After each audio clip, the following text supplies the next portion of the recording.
To disassemble this carrier, you just loosen the wing nuts underneath.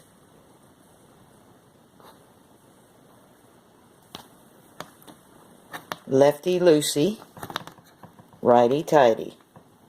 So you turn them to the left.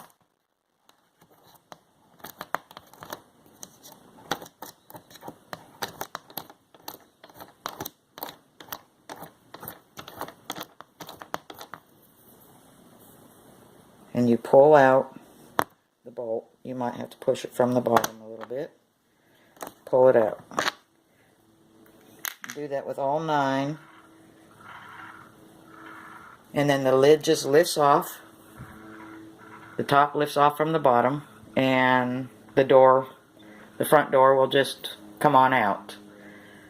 The top door is attached to the top, so that's not anything you have to worry about disassembling.